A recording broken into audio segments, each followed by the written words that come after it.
Jai Mataji and welcome listeners. You've just tuned into the second session of developing the mental faculties. In the previous session, we discussed the role of the mind and discussed different approaches of learning. So today we will extend this topic and look into one more approach in learning. And then we will look at training of the faculty of judgment. So in the previous session, I shared an example of teaching a child about a flower through a method that involved observing its form and then comparing it with other flowers. And in this approach, a child isn't memorizing, rather the child is understanding a way that will not require any memorization. And we can also use a similar approach with words, which is what I will discuss in today's session. So if you want to teach a child words, we can use a creative approach. So one way to start is to train them to notice words by their sound and the form and then compare to each other. So for example, what you can do is you can put together a bunch of words and you can ask them which of the words rhyme together. So they should be able to separate out words that sound the same versus words that don't sound the same. Now you can extend this activity by also getting them to learn about the syllables of the words. And then you can get them to break them up into syllables and count how many syllables are in the words. So say you give them a sentence, and I'll give you an example of a sentence. The stars are shining above. Have a child break down the sentence into syllables. So when you break it down into syllables, what you will get is the stars are shining above us. And that makes it a total of 8 syllables. Do that with another sentence. And as you put the child through counting the syllables, they will understand simply through this what that spelling will eventually end up being. You see, it is through these activities that the children must do their learning. And as they do it, we'll start seeing that they'll be able to remember more about what they're learned. You see, memory is stored in 2 ways. One is what is called the mental memory. And here, memory is just stored temporarily until the result is achieved.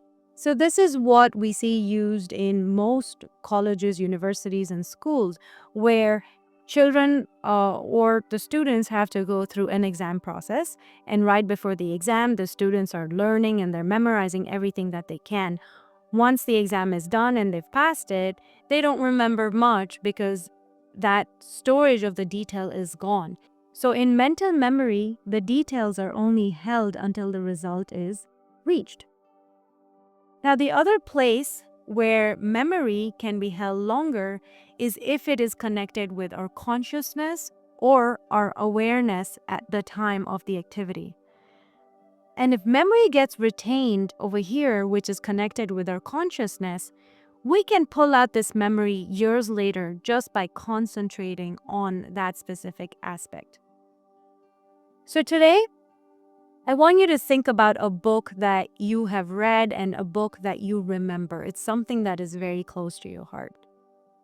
You know, it's likely that when you were reading this book, you were reading without distractions. And when you don't have distractions, the chances of you remembering the details are more.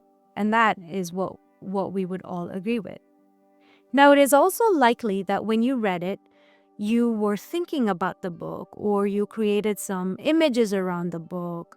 And as a result of that, you started having some emotions attached with the story or with the people in the story. Now, it is also likely that when you finished reading the book or while you were reading the book, you started discussing the book with other people. And in this way, you started retaining more information on the book.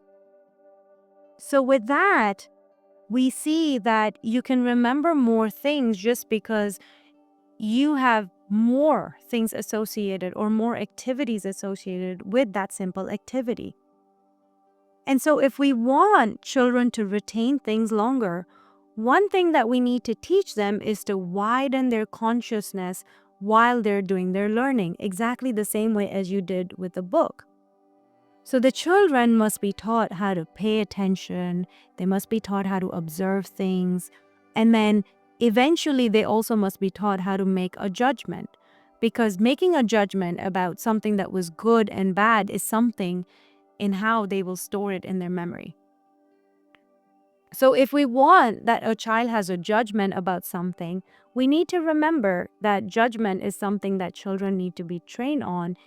And most importantly, we need to train them on making judgments that are driven by certain rules of logic and not just judgments made because they want to be right. So let's learn from the game chess.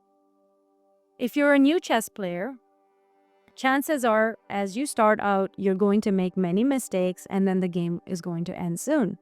But then the more time you spend playing, you'll start using different strategies and making judgments to implement these strategies, and your games will go longer, and eventually you'll also be able to win the game. If we had to train a child in making judgments using logic, the best activity that we could do with children is to present real life situations to them, or we can even create some mock situations to them and ask the child what he or she would do. Now, the other thing that we should do is not just ask the child, but ask that question to other children around the child.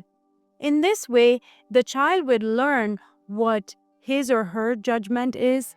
The child is going to be able to see what other judgments the other children make and what are the reasons for them making the judgment. And in this way, the child will then see how far off or how near they are to the other judgments. And if they are completely wrong about something, slowly, the logic needed to make it right will come just by seeing other people. We see a lot of people who say, hey, I'm coming in 5 minutes. And then in 5 minutes, they aren't there. So either these people really just have an incorrect judgment of time, or they're doing it purposely.